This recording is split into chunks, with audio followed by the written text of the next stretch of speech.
Amém, irmãos? Vocês ainda estão felizes? Amém? Eu queria chamar o Gessieiro aqui.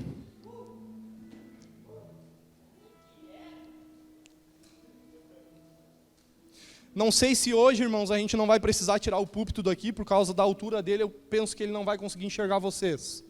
Acho que a gente vai ter que tirar o púlpito, ele é muito baixo. Amém? Mas o Gessieiro é um grande amigo, a gente tem formado uma grande amizade, né? Ele congrega lá com o pastor Miro, que é pai do pastor Norton, né, em Lontras, Santa Catarina, e conheci ele mais de perto através da vida do missionário Marlon, que além de missionário é meu concunhado pela graça e misericórdia, né? Mas a gente realmente tem ficado amigos. Irmãos, a gente é tão amigo, que por incrível que pareça, até de lutinha a gente brinca, né? É muito fera, né? Mas realmente é muito bênção os amigos que o Senhor nos dá, né? E é um privilégio poder servir o Senhor, porque a gente fortifica relacionamentos que a gente nem imaginaria que iria ter, amém? E Ele vai estar ministrando a palavra de Deus, que Deus possa usar poderosamente. Vamos orar por Ele? Estenda sua mão para cá. Pai querido, muito obrigado pela vida do Teu servo. Em nome de Jesus, Pai, eu peço que o Senhor venha ungir os lábios do Gessieiro, que saiam palavras de sabedoria e de revelação, que o Senhor possa repartir com ele uma medida de graça do alto, para que o Teu nome seja glorificado. Em nome de Jesus, que esse ambiente possa ser um ambiente de cura, um ambiente de revelação, onde a palavra do Senhor é liberada, uma palavra rema personalizada a cada coração, e que cada coração possa ser saciado pela Sua doce presença. No nome de Jesus, usa Ele com autoridade e com graça do alto. Amém e amém. Glória a Deus. A paz, boa noite. Vocês estão comendo feijão de meio-dia? Boa noite. Glória a Deus. É um privilégio estar aqui nessa noite, ministrando talvez para um povo dos mais apaixonados que eu conheço por Cristo. Amém? Nós viemos da Igreja Vida também, lá de Rio do Sul. Quantos conhecem o pastor Miro? Bastante gente conhece o pastor Miro. E a gente tem criado um vínculo muito forte aqui, através da vida do Marlon, do missionário Marlon, onde nos conhecemos através do Danilo. Muitos de vocês conheceram o Danilo, e a gente se conheceu porque eu discipulava o Danilo e vim visitar o Danilo, trazer a esposa para visitar o Danilo na chácara de recuperação. E quando desço do carro, me deparo com um homem grande, largo, musculoso e bonito. Lá vinha o Marlon me encontrar, e a rapaziada, e desde lá nós não se largamos mais, a gente tem se visitado umas 3, 4 vezes por ano. Hoje a gente estava falando, faz 3 anos, né, Marlon, isso? Faz 3 anos isso, e tem sido muito prazeroso, porque de lá a gente tem conhecido vários irmãos que já congregam aqui, Merengue, Parceirão. Ontem a gente estava tomando chimarrão, abandonou o chimarrão para assistir o jogo do Grêmio, e perdeu o Grêmio. Então, a gente tem feito algumas parcerias muito importantes na nossa vida. Eu me chamo Gessieiro, o nome é um pouquinho estranho, mas foi dado pelo meu pai, que se chama Gésar também, então piorou. E eu tenho uma família muito linda, e eu queria dizer para vocês que foi Jesus que restaurou, e é só por isso que eu estou aqui, por causa dele. Tudo é dele, por ele e para ele. E estou aqui com ela, minha esposa, a mais linda do mundo.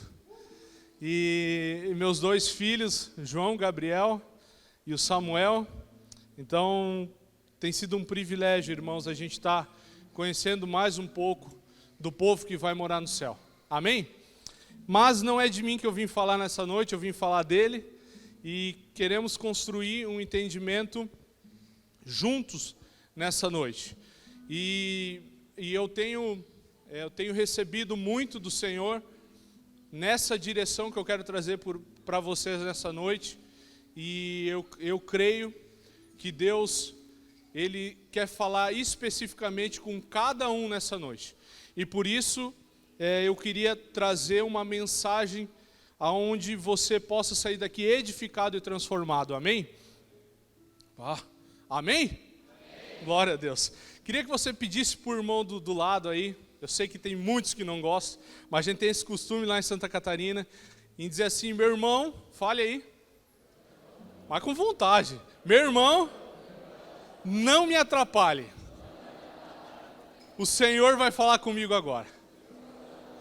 Amém? Vamos falar sobre o caminho para a intimidade. Eu sei que aqui vocês têm o costume de dar um título, né?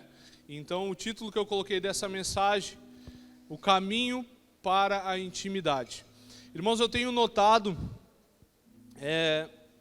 que durante toda a Bíblia a gente passa a ler ela e a gente vê várias oportunidades e várias formas que Deus tem proporcionado para a sua igreja, para o seu povo, referente a cada época vivida na Bíblia, e até os tempos de hoje, sobre Ele estar presente na nossa vida, sobre Ele se fazer presente e Ele nos oportunizar uma forma de nos achegar até Ele. Isso desde Adão com o paraíso, era um pretexto para Deus estar entre os homens.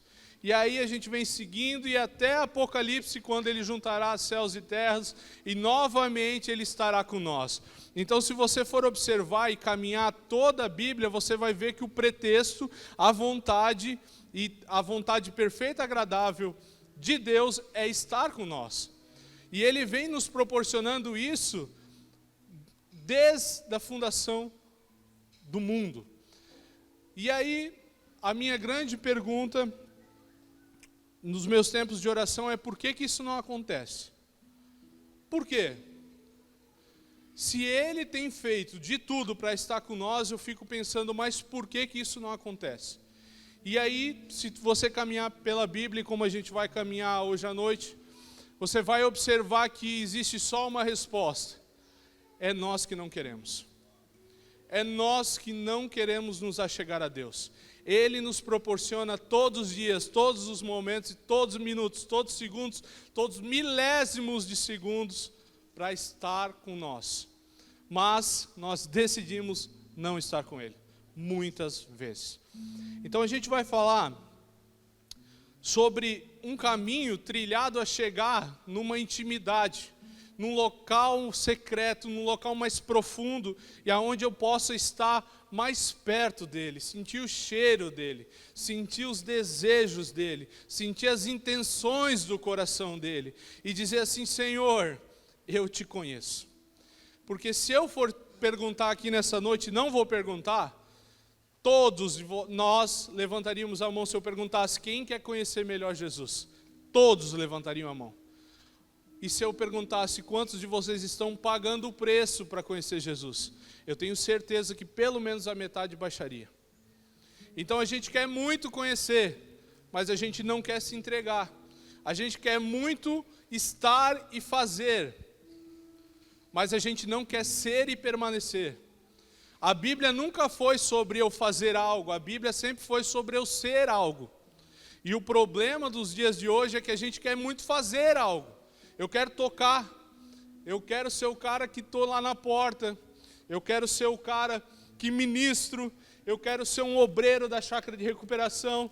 Eu e o Cleider estava conversando antes de alguns desafios, mas eu quero fazer algo, mas nunca quero ser antes de fazer. A Bíblia diz que o semeador saiu a semear, ele saiu a semear porque ele já era alguém, ele já era o semeador. O problema da igreja está em querer fazer antes de ser. E como que eu chego a ser alguém? Com intimidade. Você não vai ser transformado, você não vai ter porção mágica, Fabiano não vai chamar você aqui na frente, estralar o dedo, você cair na unção e sua vida foi transformada. Você precisa buscar um caminho para a intimidade. E é a respeito disso que nós vamos falar nessa noite. Eu quero dar 5 passos para nós trilhar essa noite, um caminho para sermos mais íntimos do Pai, conhecer. Quem quer caminhar essa caminhada comigo? 5 pessoas disseram amém. Quem quer caminhar essa caminhada hoje à noite? Glória a Deus. Vamos lá, o primeiro passo, e eu quero, antes de tudo, ler o desejo do coração de Deus, que está em Jeremias 33:3. Se você puder acompanhar com a sua Bíblia, nós vamos abrir algumas passagens, algumas eu vou dizer para você que não é tão necessário, só para mim ler rapidinho, para não tomar muito tempo. Fabiano me deu uma nas canelas, disse que eu tenho só até 8h30, então encurtou meu tempo. Em Jeremias 33:3, quem abriu diga amém, quem não abriu diga Senhor me ajuda. Olha, Jeremias 33:3 está escrito assim, na minha versão: clama a mim, e eu te responderei, e anunciarei coisas grandes e ocultas que não sabes. Por que não sabemos coisas grandes e ocultas? Porque não conhecemos o coração de Deus. Não buscamos e não clamamos. O desejo do meu coração e do teu coração tem que ser em alcançar essas grandes coisas e ocultas que ainda estão no coração de Deus. Amém? Primeiro passo dessa nossa caminhada, toda intimidade começa por arrependimento. Não existe nenhum evangelho, não existe nenhuma forma de transformação de vida, não existe nenhuma caminhada cristã de todos os homens que vocês conseguem conhecer, que são homens influentes no reino de Deus, que não se arrependeram dos seus pecados. Existem dois tipos de homem, e esse a gente não vai abrir. O primeiro tipo de homem está escrito em Gênesis 3:12, aonde Adão diz assim: Senhor, foi a mulher que me destes, que me fez pecar. O primeiro tipo de homem é aquele homem que diz assim: Senhor, a culpa não é minha, não é comigo, não fui eu, foi tu que fizesses, tu que proporcionastes essa situação. E o segundo tipo de homem é Davi, que está lá em 2 Samuel 2:12, onde Davi diz assim: pequei contra o meu Senhor. Dois tipos de homem, um que transfere a culpa e outro que bate no peito e diz assim: olha, dá para cá que o boleto é meu, sou eu que tenho que pagar. Fui eu que fiz errado. Fui eu que tropecei. Sou eu que estou errando, não é meu marido nem minha mulher. Sou eu.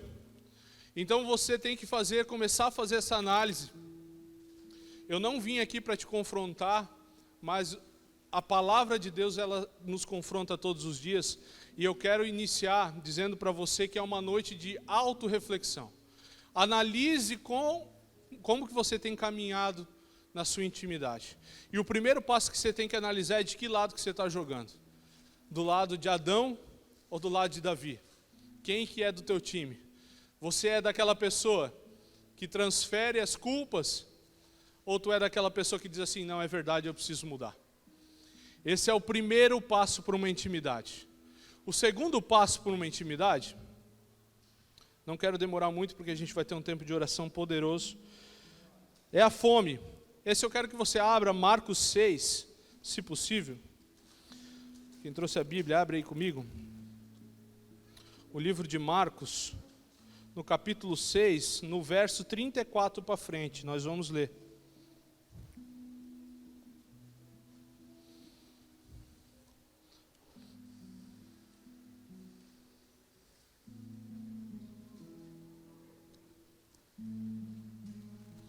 Glória a Deus. Vamos ler do 34 para frente.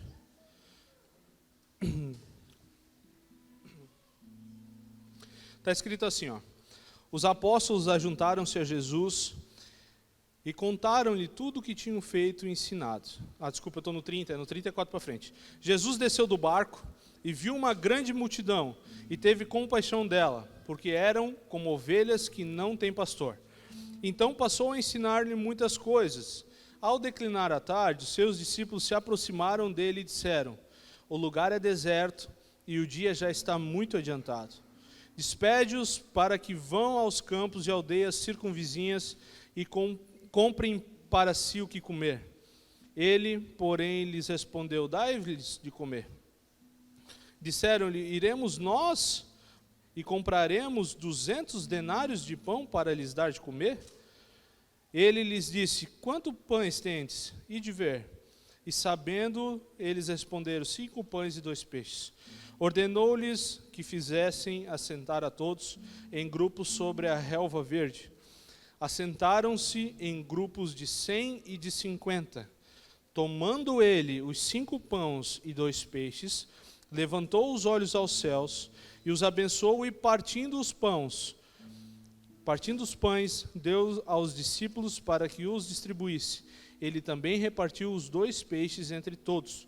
Todos comeram e se fartaram, e os discípulos recolheram 12 cestos cheios de pedaços de pão e de peixe. Os que comeram eram 5.000 homens. Deixa eu falar para você. O segundo passo para uma intimidade é fome. Quando que parou de acontecer os milagres? Quando eles estavam satisfeitos. Quando parou de acontecer a multiplicação do pão e do peixe? Quando eles estavam satisfeitos. Quando que vai parar o milagre na nossa vida?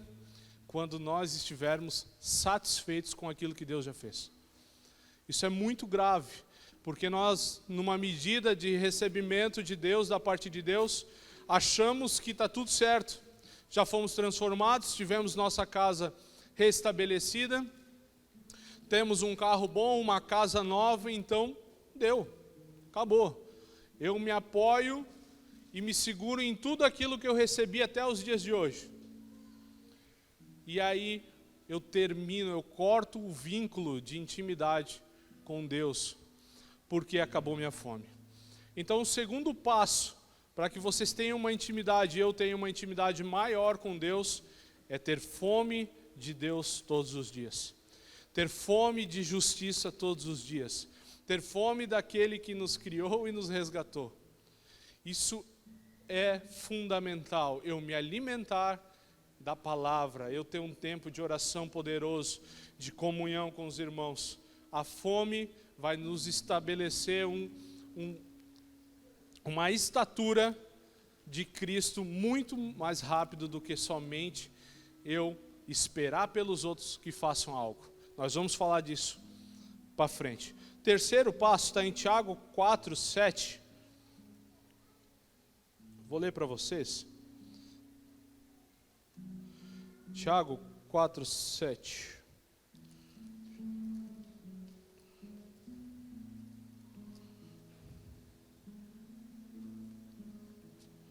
Tiago 4, 7 está escrito assim: sujeitai-vos, pois, a Deus, resisti ao diabo e ele fugirá de vós. Terceiro passo para uma intimidade: sujeite-se a Deus. Existe a parte A e a parte B do texto. A parte A diz assim: sujeitai-vos a Deus. A parte B diz: e resisti ao diabo e ele fugirá de vós.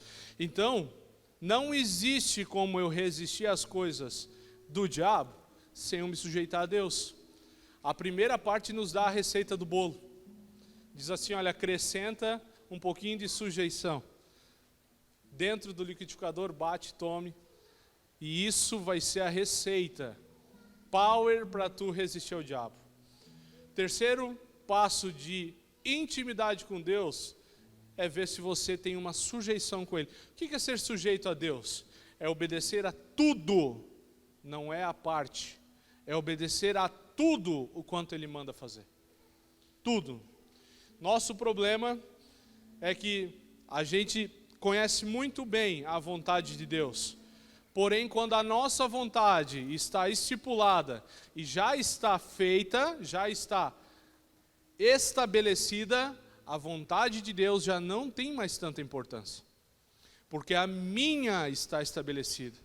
Deixa eu te perguntar, quando que alguém que tem um familiar extremamente doente, a ponto de morte, consegue orar dizendo assim: Senhor, faça a tua vontade.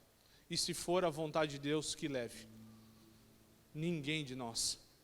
Porque a nossa vontade é que Ele volte com toda a saúde. Então eu oro, me desgasto e digo: Senhor, em nome de Jesus Cristo, levanta, faz com que ele saia dessa enfermidade. Porque a minha vontade já está estipulada. E a vontade de Deus, de repente, não era essa. Deixa eu falar para você.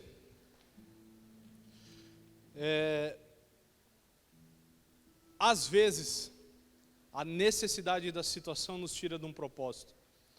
Se você for observar, por várias vezes na Bíblia, as nossas necessidades nos tiraram num propósito. Vou citar só uma. Moisés, a primeira vez, Deus manda ele colocar, ferir a rocha para que fendesse água para o povo. E ele faz isso e sai água para o povo. E a segunda vez o povo está pressionando ele, dizendo assim: nós precisamos de água para nós e para todo o nosso gado. E ele sendo líder, ele e Arão sendo líder daquela população, sendo líder daquele povo, se apavora e olha para a necessidade e não para o propósito. E ele tira os olhos do propósito para olhar para a necessidade. Quando ele olha para a necessidade, Deus fala com ele e diz assim: Moisés, diga à rocha que sai água. E o que ele faz? Ele vai e fere a rocha com o cajado. Ele olha para a necessidade em vez de olhar para o propósito. O propósito de Deus não era mais ferir, e sim que fendesse somente pelo falar. E Moisés vai e fere a rocha, e a rocha sai água, ele dá de beber para todo o gado, todo o povo, e Deus chama ele para uma conversa e diz assim: Moisés, porque tu me desobedeceu, tu não entrará na terra prometida. A nossa necessidade tem feito com que a gente não entre na terra prometida. Não entre num lugar de intimidade. Você sabe, eu fiquei por muito e muito tempo, talvez até engraçado para você e uma ignorância minha, mas pensando, por que nós não vivemos mais como a igreja de Atos? Aonde eles vendiam tudo quanto tinham para dar aos necessitados, para suprir as necessidades dos outros. E eu ficava indignado e dizia: como que esses caras faziam isso? E eu encontrei uma resposta. Ano passado, na metade do ano, eu encontrei, o Espírito Santo me deu essa resposta, e eu falei: cara, como é que eu não tinha visto isso antes? Eles tinham entendido que as necessidades afastam o povo do propósito. Então eles preferiam vender todas as coisas e suprir a necessidade do povo para que eles não tirassem o olho do propósito. O nosso problema é que a gente tira o olho do propósito para suprir as nossas necessidades. Quanto é difícil, aos 45 do segundo tempo tu está esperando milão para cobrir um cheque. E esperar no Senhor, se eu posso pegar milão no banco emprestado e fazer do meu jeito. Sair do propósito por causa de uma necessidade. O nosso desafio tem sido muito grande, o meu também, não é só o teu, em viver pela fé. A Bíblia diz que a tua graça me basta. A graça de Deus nos basta. Então, um lugar de intimidade é um lugar onde eu estou sujeito a viver debaixo do propósito e não da necessidade. Eu só vou conseguir ter um nível de intimidade com Deus quando eu estiver totalmente disposto e disponível a viver num lugar de sujeição, aonde Deus diz assim: meu irmão, é pão com margarina, é pão com margarina. Aonde eu não olhar e dizer assim: mas eu estou com vontade de comer uma pizza, eu vou dar o meu jeito e passo no cartão de crédito, depois eu pago. O problema é que a gente olha para as necessidades e não para o propósito. Sujeição é um lugar de fitar os olhos no propósito. A Bíblia diz que aquele que põe a mão no arado não olha para trás. Vamos em frente. Esse relógio passa muito rápido. O quarto ponto, deixa eu falar para vocês, são 42 parábolas que Deus começa relacionando coisas do céu com as da terra. Então ele fala do semeador, ele fala da dracma, ele fala do joio e do trigo. Então ele fala 42 parábolas relacionando as coisas do céu com as coisas da terra, para que facilite e fique mais fácil. E uma delas, ele está sentado e as crianças estão tentando chegar até ele. E ele diz assim, e os discípulos não querem que as crianças vão atrapalhar ele, e ele diz assim: olha, deixe que elas venham até mim, porque é delas o... Vocês estão aí?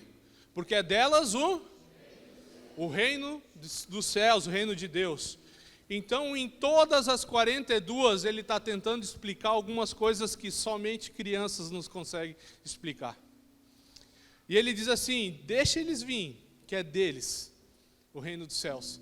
E eu queria te pedir, por gentileza, se você pudesse fechar teus olhos nessa noite, por um minutinho, e se concentrar. Se você puder, feche teus olhos nesse momento.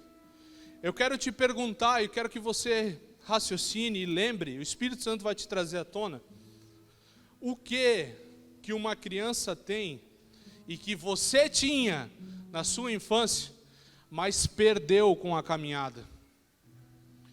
O que você tinha quando você era criança e hoje não tem mais.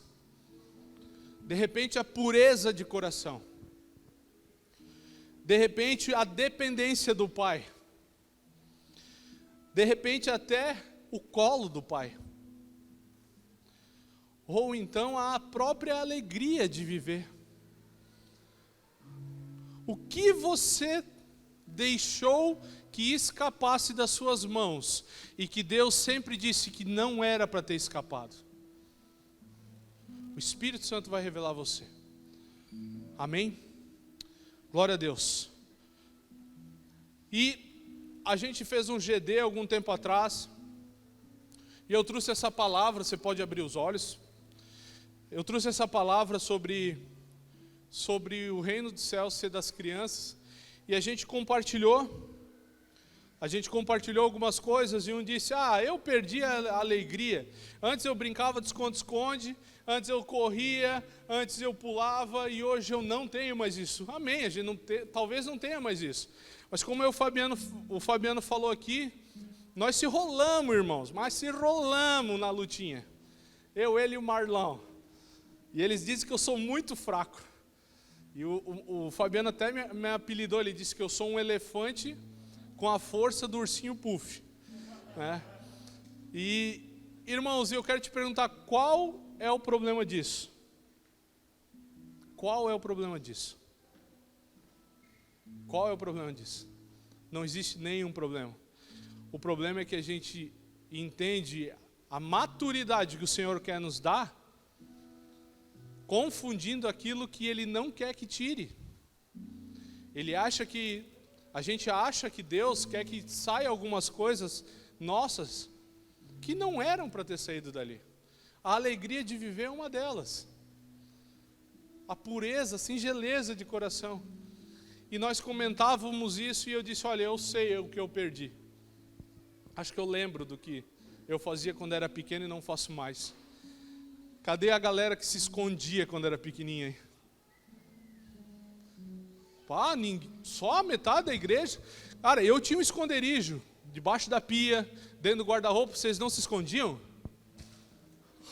Desde criança, o desejo do nosso coração é ter uma solitude bem resolvida. Abram a Bíblia em Mateus 6,6. Esse é o quarto passo para uma intimidade com Ele.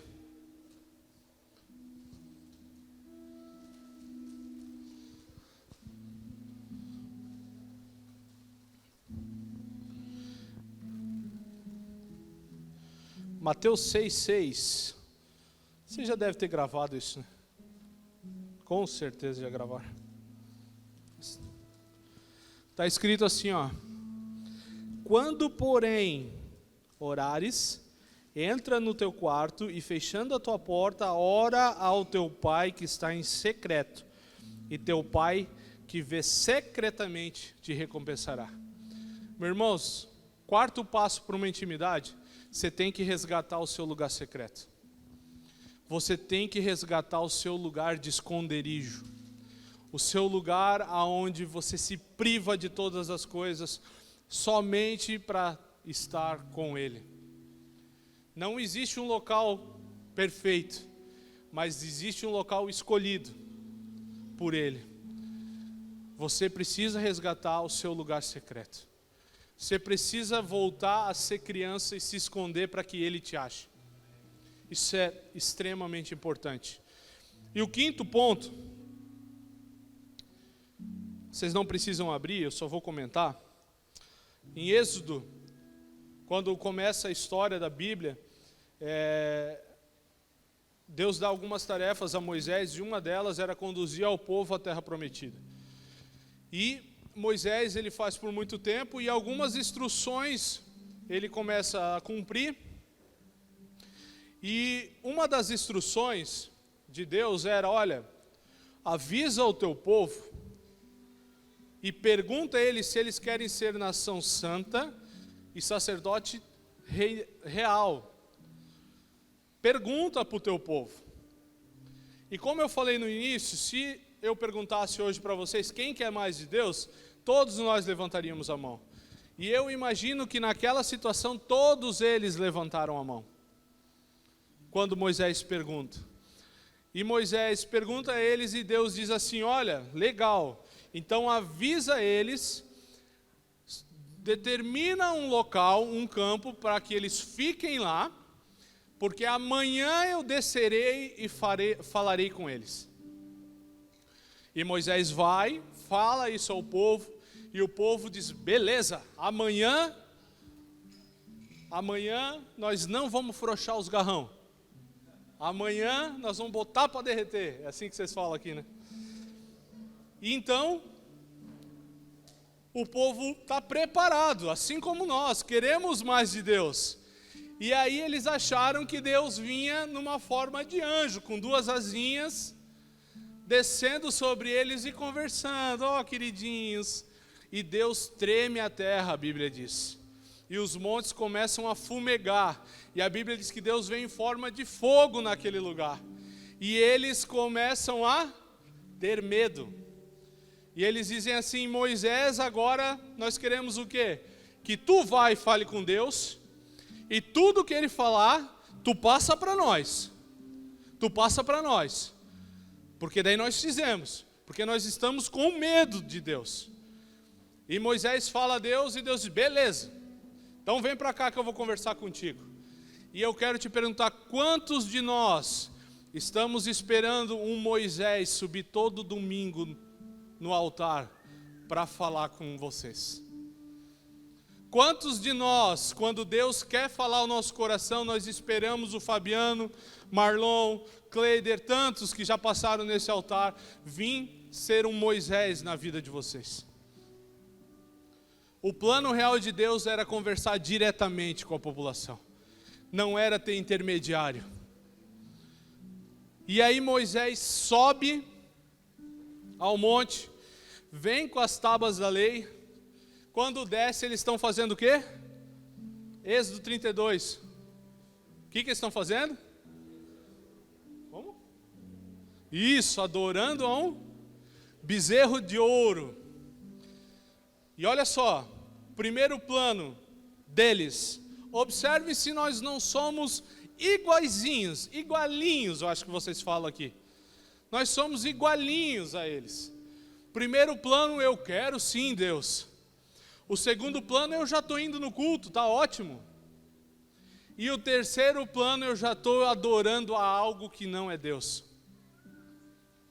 Esses são os passos de alguém que está caído. Troca a intimidade que Deus quer no secreto por alguém falando em cima do altar. Meu irmão, deixa eu te falar, eu mas amo escutar alguém pregar. Primeira vez que eu vi o Norton pregar, faz uns 5 anos atrás, mas me arrebentou no meio. Me arrebentou, eu cheio dos pecados, nós tocando um louvor, eu sou do Ministério de Louvor lá, de Rio do Sul, e cantando um louvor dizendo assim, eu não fazia parte ainda, né? E cantando louvor, dizendo assim, livres para te adorar. E ele só subiu e disse, cara, vocês são livres do quê? Já me arrebentou no meio assim. E ali eu me apaixonei por ouvir ministrações. Foi logo ali, que era bem no início da nossa conversão. E eu sou apaixonado por ouvir, e isso faz parte, um homem de Deus subir aqui. Mas isso não muda a minha vida com Deus. A minha intimidade não é baseada no que alguém pode falar em cima do altar. Porque se você não tiver intimidade, já dizia um escritor famoso que, coitado, pena daquele que não lê, porque é obrigado a acreditar em tudo que os outros falam. Talvez você está nessa situação hoje à noite, porque não conhece a Bíblia, ou talvez nunca teve a oportunidade de conhecer. Mas você tem que estar dependendo do que eu estou falando. E isso é preocupante. Há uma igreja prestes, como a gente cantou, a Nova Jerusalém se instalando. Isso é preocupante. Porque como que queremos ter uma intimidade no céu com Deus, se não queremos ter uma na terra com Deus? Meu irmão, se tu quer viver uma vida de inferno, por que você não vai para o inferno, como diz o Norton? Se tu quer viver uma vida onde os pecados são os teus prazeres, cara, não tem problema. Mas se estamos aqui vivendo uma vida e escutando todos os domingos que precisamos ter uma mudança de vida e de caráter, mas eu não quero essa mudança, para quê? Para quê? E o povo, deixa eu te falar, o povo olhava muito para os líderes daquela época.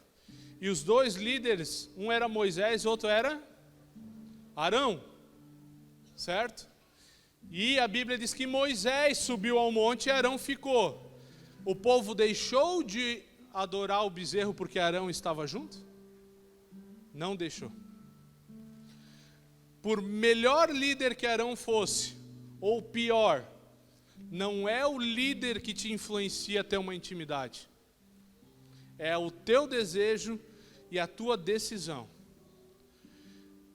E quando Moisés já tinha vivido algumas coisas em Deus, ele entendeu que ele precisava ter relacionamento. Porque um dia ele viu uma sarça arder. E Deus diz: Moisés, chega mais perto. Moisés chega mais perto. E Moisés vai caminhando. Você pode ler lá em Êxodo também. E Moisés vai caminhando. E quando Moisés chega próximo daquele local, Deus diz assim: para, Moisés. E aí Moisés pensa: meu Deus, e agora? Ele manda eu vir, manda eu parar, manda eu vir. Para. E Deus fala para ele: tira tuas sandálias, porque o lugar que tu estás é santo. E Deus está dizendo para ele assim: meu irmão, tira as sandálias, porque aonde tu tocar que existe santidade, ali tu se torna santo. O nosso problema é buscar santidade nos locais errados. Meu irmão, é lugar de você tirar a sandália aqui dentro da igreja. É lugar de você dizer assim: eu sou essa pessoa que preciso mudar de caráter. Eu vou tirar as minhas sandálias, vou me despir perante ao Senhor e vou dizer: eu preciso me tornar santo. A intimidade, ela vai te levar a uma vida de cruz todos os dias. Uma vida de renúncia. Mas uma vida tão prazerosa que não existe nada comparado. Não existe nada comparado. Eu quero te